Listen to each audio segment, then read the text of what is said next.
ajma'in, amma ba'du. Bapak-bapak, ibu-ibu sekalian, mari kita lanjutkan berkenaan dengan kelompok tauhid. Pada subuh kemarin kita sampai suatu pemahaman bahwa kelompok salah satunya adalah mengarah kepada pengenalan kita kepada Allah Subhanahu wa taala yang diawali dengan Tuhan menanya kita dan kita bersaksi. Kemudian kita harapkan itu berkembang setelah nanti selesai, berkembang ke arah Al-Asmaul Husna. Tapi untuk kita ini sementara kita kembangkan nanti ke Al-Asmaul Husna yang kita baca dalam sholat kita, sehingga kita betul-betul paham apa makna daripada, kalau arti harfiah ya sudah tahu semua ya. Tapi kalau maknanya bisa Rabbil firli warhamni wajburni warfa'ni warzuqni wahdini wa'afini wa'fu'anni, itu sampai pada hubungan bacaan sujud ya. Jadi satu sama lain itu saling mengikat sehingga kita tuh asik. Nah, pada subuh ini kita pelajari surah Az-Zumar ya, yang berkenaan dengan tauhid uluhiyah ya, tauhid uluhiyah. A'udzubillahi minasyaitonirrajim. Bismillahirrahmanirrahim.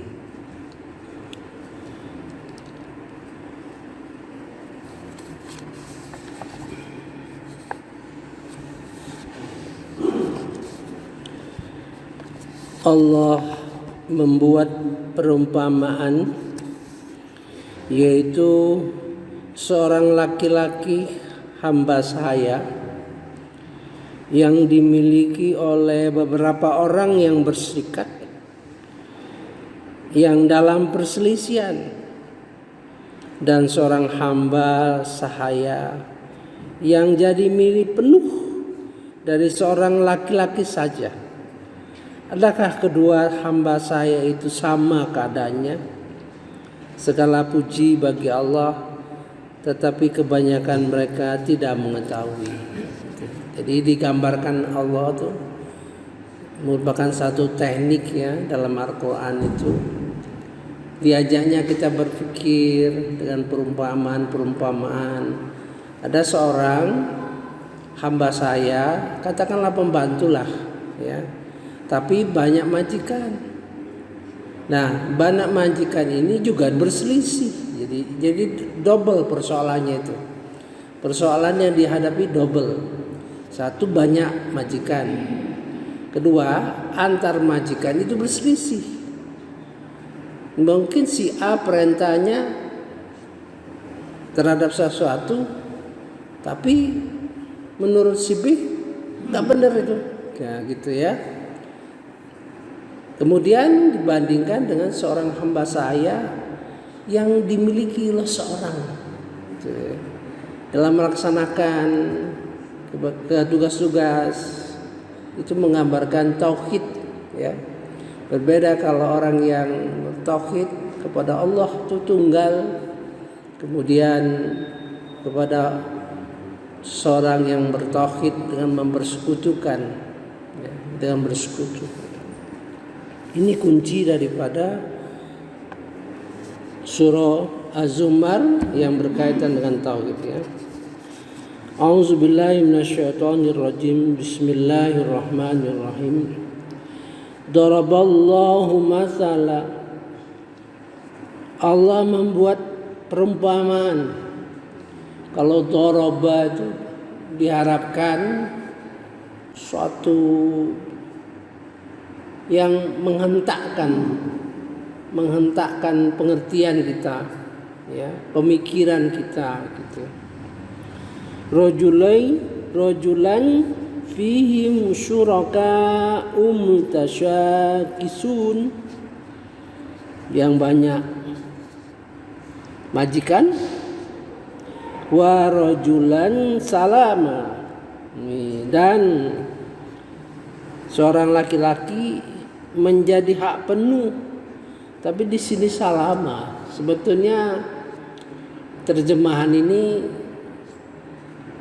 mencari satu kata atau satu ungkapan yang kira-kira dekat, ya.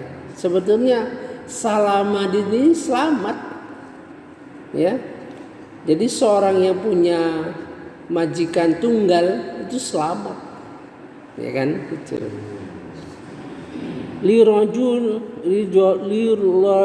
Lirajulin hal yastawiyan matala, bagi seorang laki-laki apakah keadaan keduanya sama? Sudah tentu tidak. Katakan alhamdulillah gitu. Jadi di sini tadakul, ya. Alhamdulillah, biasanya kalau begitu itu persoalan ringan. Kalau pakai kul, itu persoalan berat. Harus dipahami benar, harus diajar oleh Rasulullah SAW. Kalau alhamdulillah, ya ringan saja, ya mudah dimengerti. Bal aktsaruhum la ya'lamun, tapi kebanyakan mereka tidak memahami, tidak mengetahui gitu. Nah, sekarang kita mundur, ya. Kalau mau mendekati suatu pengertian di dalam Quran itu tidak bisa hanya satu ayat saja, ya.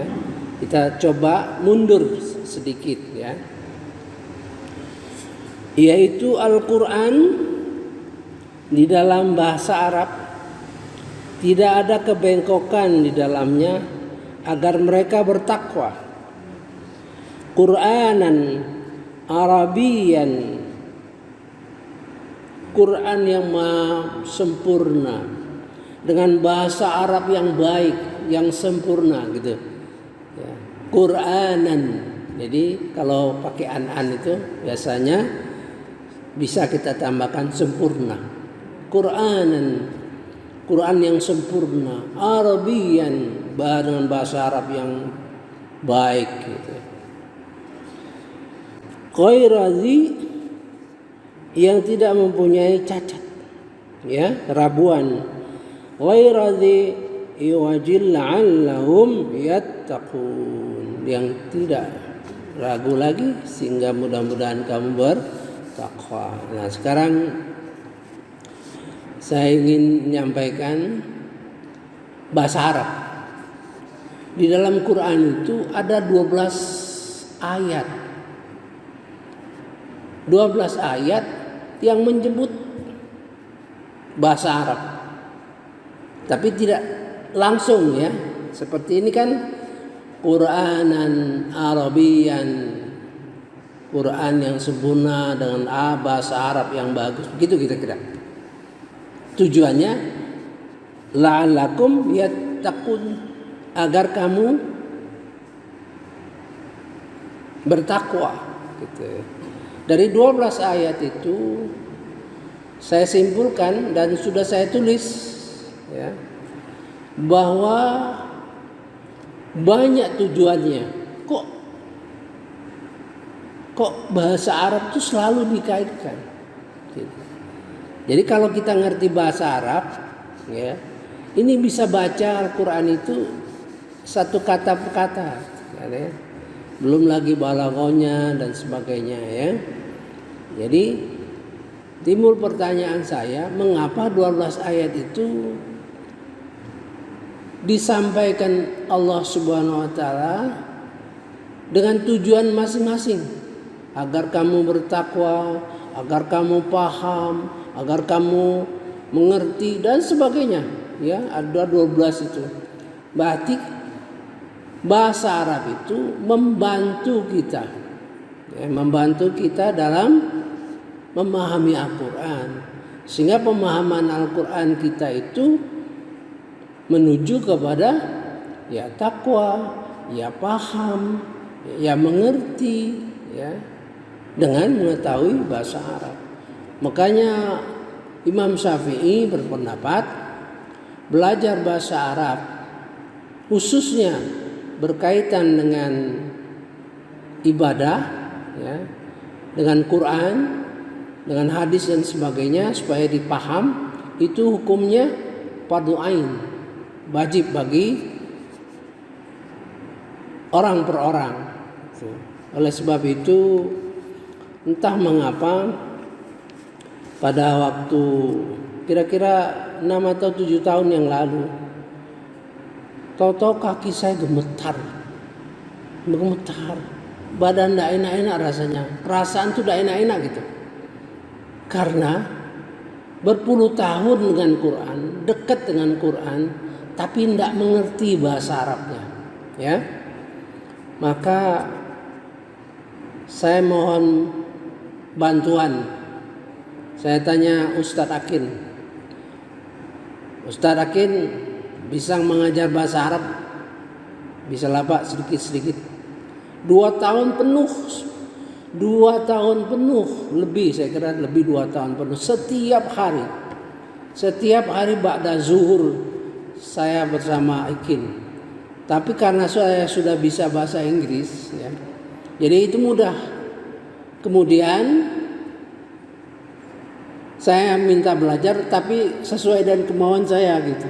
Begitu bahasa Arab belajarnya langsung dengan Quran, bukan belajar bahasa Arab secara umum, ya.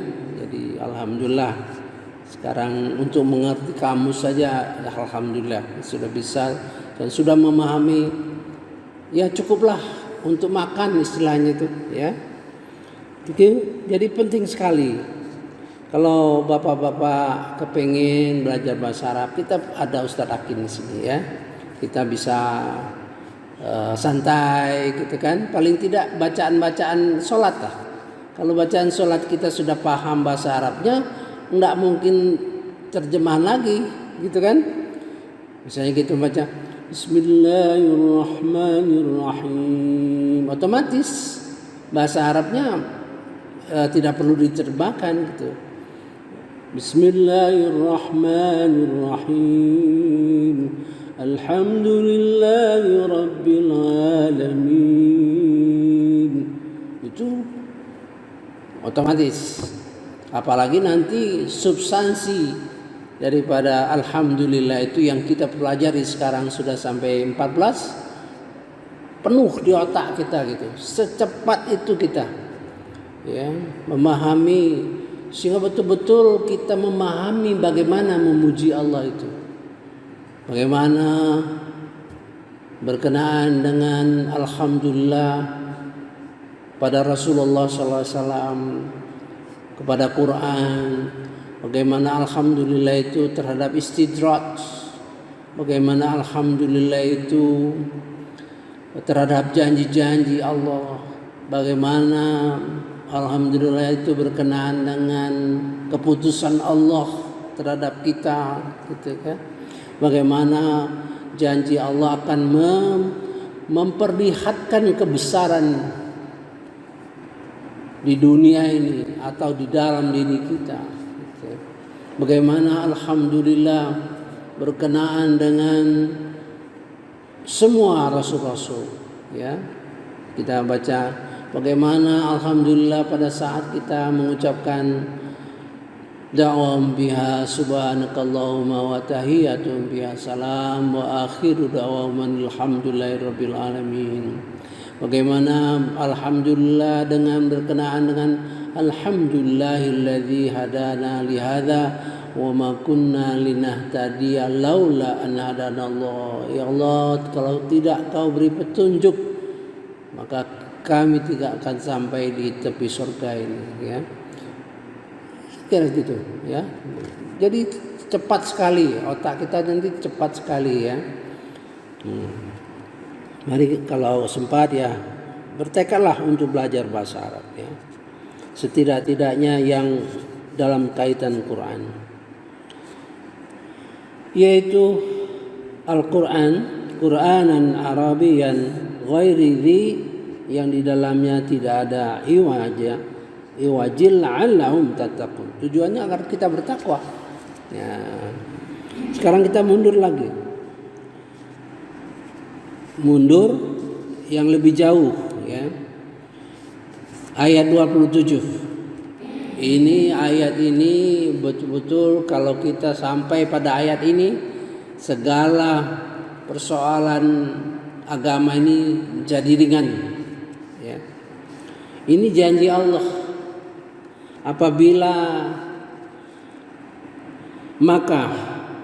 Apakah orang-orang yang dibukakan hatinya oleh Allah untuk menerima agama Islam, lalu dia mendapatkan cahaya dari Tuhannya, sama dengan orang yang hatinya membatu? Maka celakalah mereka yang hatinya telah membatu untuk mengingat Allah, mereka dalam kesesatan yang nyata. Ini petunjuk hati yang paling tinggi, ya, yang paling tinggi. Nanti saya lihatkan yang lebih rendah dari ini, ya. Afaman syarahallah, maka apakah orang yang telah dilapangkan dadanya, sadrah lil Islam, fahuwa ala nurin rimir rabbih, dia berjalan bersama nur cahaya Allah SWT. Amin ya rabbal alamin. Ya Allah, mudah-mudahan kami mendapat hidayah-Mu dengan nur, ya. Ala nurin mir rabbih. Ini nur yang dari Allah Subhanahu wa taala. Nur itu artinya kalau seandainya tidak ada nur. Ini ruangan kita gelap nih. Seandainya melampu mati, bapak-bapak, ibu-ibu tidak melihat saya kan? Atau saya tidak melihat bapak-bapak, ibu. Sebetulnya ada. Nah, nur itulah kadang-kadang kalau kita memang sudah dimiliki nur itu di dalam hati kita, kalau baca ayat itu, padahal ya, baca ayat itu sudah berkali-kali, ya, berpuluh kali, malahan hafal, tapi tidak ada pengertian terhadap nur. Karena tidak ada nur, jadi tertutup itu, ya. Ayat itu susah ngertinya gitu. Nah, dengan ada nur, mudah-mudahan kita bisa paham. Fawailul lil qasiti qulubuhum, fawailul lil qasiyati qulubuhum. Celakalah bagi orang yang hatinya membatu, min zikrillah, dari mengingat Allah.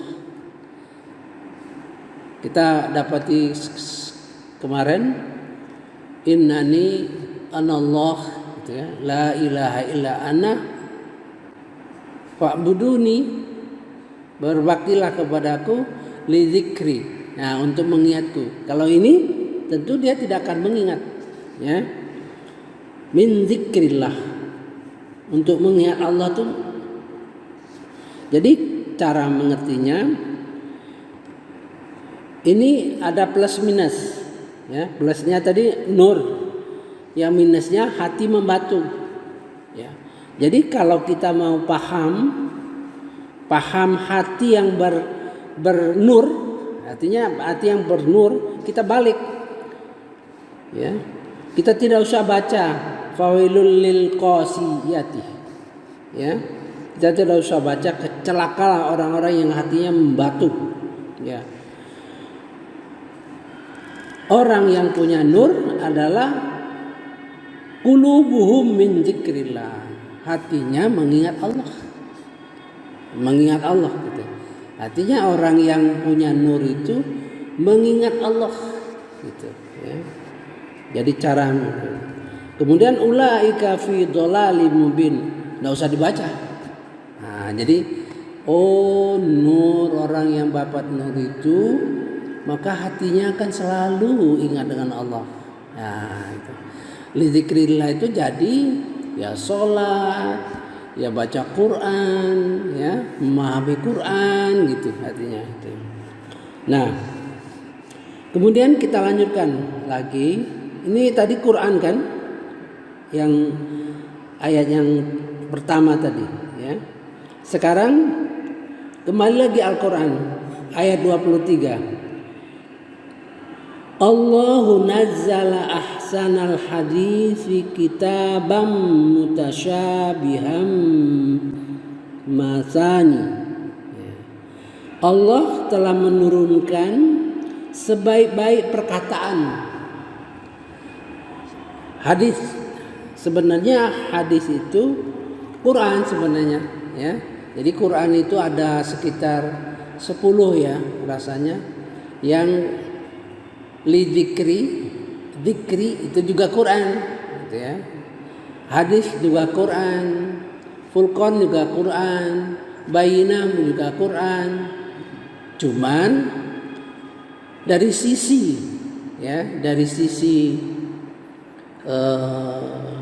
makna kita sudah mengerti, oh ini hadis.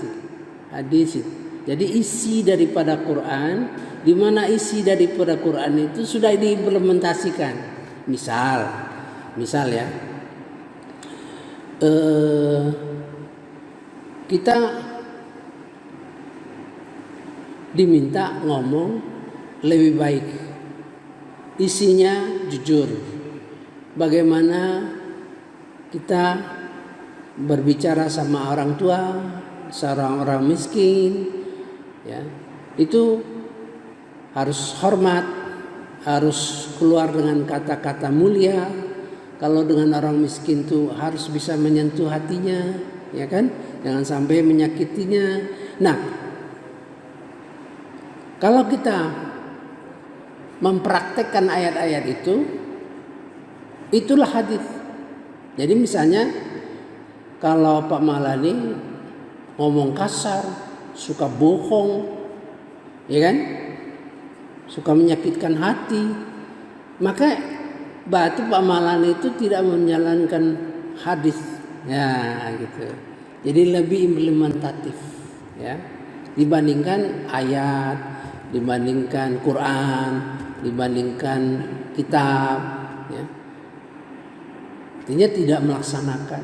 Orang itu nggak paham Quran misalnya gitu kan, ngomongnya seenaknya. Berarti dia tidak mengerti itu yang namanya Quran itu hadis gitu. Ada orang begitu, dia alim, dia sholat, dia tekun, tapi nggak mengerti karena tidak dipahami Al-Quran. Dia ngomongnya kasar, seenaknya, semaunya. Yang penting katanya, yang penting saya sudah sampaikan. Padahal kalau kita menyampaikan sesuatu harus lihat, harus tepat.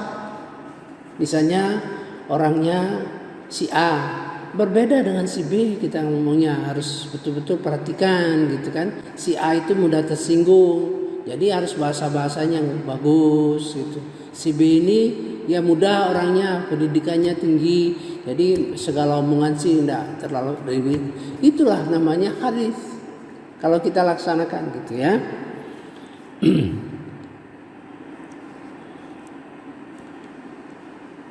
Kitabam mutasyabihat, kitab Al-Quran serupa bagian ayat yang berulang-ulang. Jadi Quran ini berulang-ulang karena ngulang nambah gitu. Quran ini berulang-ulang artinya diomongin terus menerus gitu kan. Misalnya kita bicara infak tapi di level takwa 31 ya. Maka kita juga bicara infak, tadi di level tingkat 2. Bicara infak juga. Kemudian kita bicara infak di level tingkat 3, tingkat 4 dan seterusnya. Jadi kita bicara itu berulang-ulang tapi menambah bobotnya. Ya, gitu. Nah, kemudian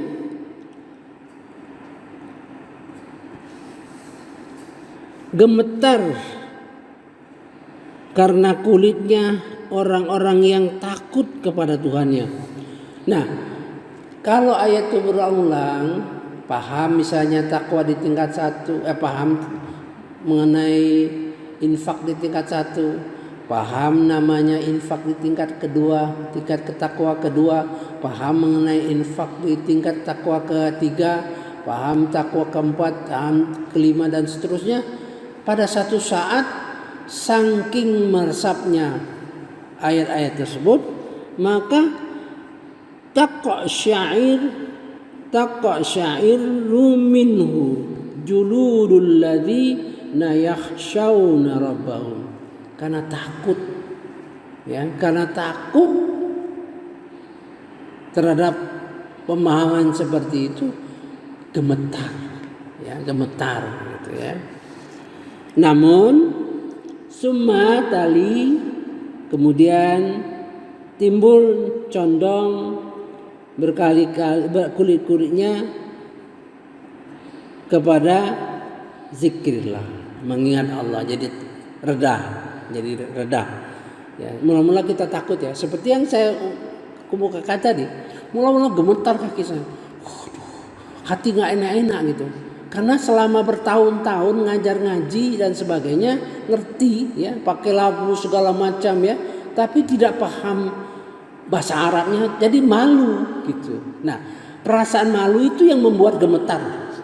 Malu jadi gemetar, takut. Gimana kalau berjumpa dengan Allah, terus ditanya, apa nggak punya waktu untuk belajar bahasa Arab begitu? Sedangkan kamu menyelesaikan doktor sampai 2 kali, baca buku tebal-tebal, ya, untuk menyelesaikan 2 doktor bukan pekerjaan mudah kan, menghabiskan waktu. Nah, perasaan itu menggetar. Nah, perasaan bergetar itu lama-lama reda. Karena saya berkesimpulan, harus belajar dah. Ya, tiap hari Pak Ikin tiap hari kita belajar habis zuhur sejam kadang-kadang. Tapi ingat ya, yang cara belajarnya ikuti saya. Jarang anak murid ikuti guru gitu. Alhamdulillah sekarang sudah rasanya alhamdulillah ya. Nah, saya kira sampai di sini dulu lah ya. Bentar. Ya, kita tamatkan dulu. Dzalika hudallah. Demikian itu petunjuk Allah. Petunjuk Allah itu sebetulnya yahdi bihi mayasya. Siapa yang dimaui oleh Allah Subhanahu wa taala. Jadi petunjuk itu macam-macam. Ya, ada yang hatinya bergetar, ada yang tiba-tiba terseduh-seduh gitu. Ada yang kadang-kadang ilham diberikan Allah itu terhadap apa yang kita kerjakan gitu ya. Kadang-kadang ilham itu juga, hidayah itu koreksi dari orang. Jadi saya sepanjang orang mengungkapkan ayat Quran, bagi saya itu kunci daripada hidayah. Nah, sekarang saya masuk di grup WA-nya, grup kelompok-kelompok Nasrani. Begitu serangan terhadap Islam bermacam-macam. Kadang-kadang menyakitkan hati ya. Dikatakan ginilah Nabi Muhammad itu punya istri banyak, punya nafsu dan sebagainya gitu. Manas kita. Tapi setelah kita paham, kemudian ketemu ayat kita, oh ini Jadinya ayat ini maksudnya kita jadi sabar gitu, kira-kira begitu ya. Nah, contohnya saya bacakan ayat itu ya. Kadang-kadang satu ayat itu kita baca tapi nggak masuk di hati kita gitu loh, ya. Kayak Al-Imran 186. Nah, setelah diserang, dihina, kita ketemu ayat ini. A'udzubillahi minasyaitonirrajim. Bismillahirrahmanirrahim. Kamu pasti akan diuji dengan hartamu dan dirimu, dan kamu akan mendengar banyak hal yang sangat menyakitkan hati dari orang-orang yang diberi kitab. Nah, ini jadi kan kemarin berkenaan dengan Nabi Ibrahim. Nabi Ibrahim itu tanya, itu orang Nasrani atau Yahudi? Maka kita ketemu ayat surah Al-Imran atau Al-Araf ya, bahwa Nabi Ibrahim itu jauh sebelum datangnya Injil dan Taurat, itu 2000 tahun sebelum itu.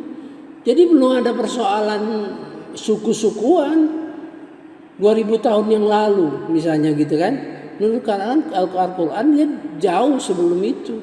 Sedangkan mereka di depan Rasulullah berdebat. Orang Yahudi mengatakan itu Yahudi, orang Nasrani mengatakan Nasrani. Maka kita ketemu ayat itu, oh ini ayatnya. Bagi kita hidayah ya. Saya kira cukup malam subuh ini ya, kita selesaikan nanti. Kita tuntaskan ini, sangat berkaitan dengan tauhid ya. Subhanakallahumma wa bihamdika asyhadu an la ilaha illa anta astaghfiruka wa atubu ilaik. Assalamualaikum warahmatullahi wabarakatuh.